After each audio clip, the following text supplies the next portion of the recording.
माननीय नामदार दादाजी भुसे शालेय शिक्षण मंत्री महाराष्ट्र राज्य यांच्या शुभ हस्ते मनपाच्या आदर्श शिक्षक पुरस्कार संपन्न झालाय। नाशिक महापालिका शिक्षण विभागाचा आदर्श शिक्षण पुरस्कार समारंभ 20 नोव्हेंबर 2025 रोजी रावसाहेब थोरात सभागृह गंगापूर रोड नाशिक येथे उत्साहात पार पडलाय।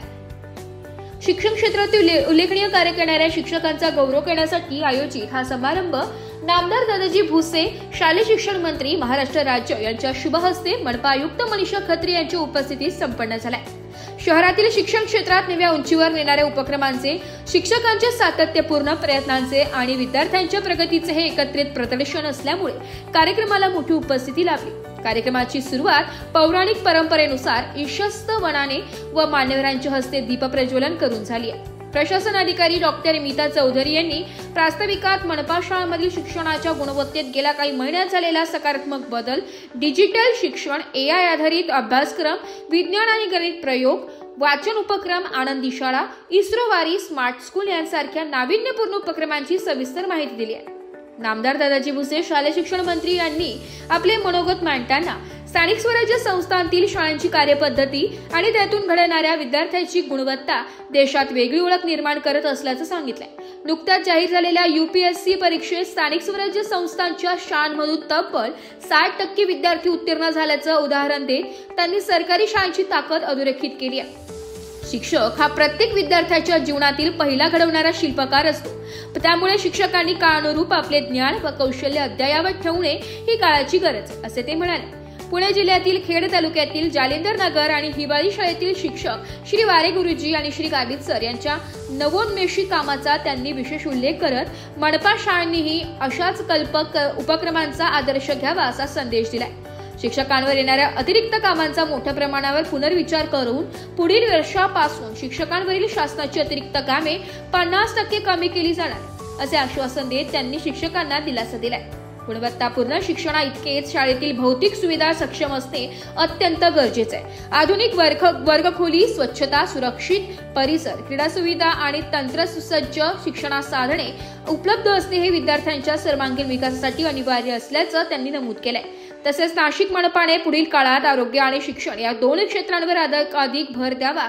या दोन स्तंभावर समाजाचा आणि भावी पिढ्यांचा पाया मजबूत होतो। शिक्षणाची गुणवत्ता वाढवण्यासाठी केवळ वर्गातील अध्यापन पुरेसे नसून विद्यार्थ्यांनी प्रत्यक्ष अनुभवातून शिकणेही तितकेच आवश्यक असल्याचं मंत्री महोदयांनी सांगितलं। जुन्या गोष्टी, परंपरा आणि वारसा यांना शाळेच्या शिक्षणाशी जोडण्याशी विद्यार्थ्यांना क्षेत्रभेटीवर नेणे अत्यंत महत्त्वाचे असे त्यांनी स्पष्ट केले।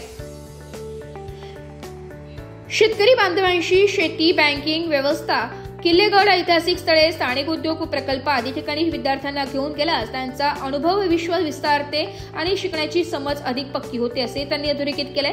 शैक्षणिक संस्थांमध्ये संस्कार आणि राष्ट्रीय भावनांचा विकास घडवणेही तितकेच महत्त्वाचे असल्याचं संपूर्ण महाराष्ट्रातील सर्व माध्यमांच्या आणि सर्व व्यवस्थापनाखाली शाळांमध्ये 26 जानेवारी रोजी देशभक्तीपर गीतांवर कवायत घेणे अनिवार्य असणार आहे। यासोबतच परिपाठात राज्यगीत आणि शाळेत मराठी भाषा शिकवणे सर्व शाळांसाठी बंधनकारक असल्याचं त्यांनी अधोरेखित केलंय। या निर्देशांचे पालन न करणाऱ्या शाळांविरुद्ध कडक कारवाई प्रस्तावित केली जाईल असा स्पष्ट इशारा त्यांनी दिलाय।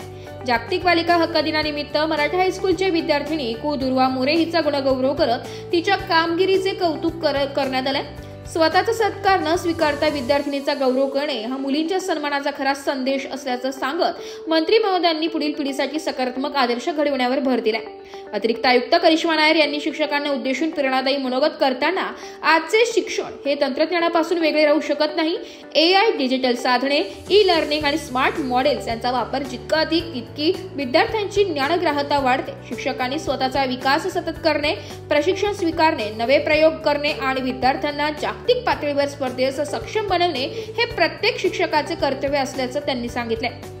पुरस्कार प्राप्त शिक्षकांनी केलेल्या कामामुळे नाशिक मनपा शिक्षण विभागाचा सन्मान संपूर्ण राज्यात वाढता आला असल्याचं त्यांनी गौरविले।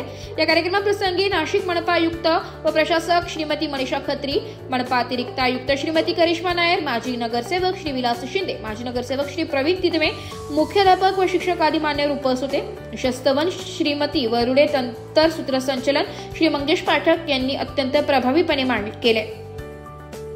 शिक्षक, मुख्याध्यापक, कर्मचारी आणि विद्यार्थी मोठ्या संख्येने उपस्थित होते। या भव्य समारंभाच्या यशस्वीतेसाठी मनपा शिक्षण विभाग तसेच समग्र शिक्षकाचे सर्व कार्यालयीन कर्मचारी यांनी परिश्रमपूर्वक नियोजन तयारी केली आहे. ब्युरो रिपोर्ट, नाशिक लोकशाही न्यूज, नाशिक.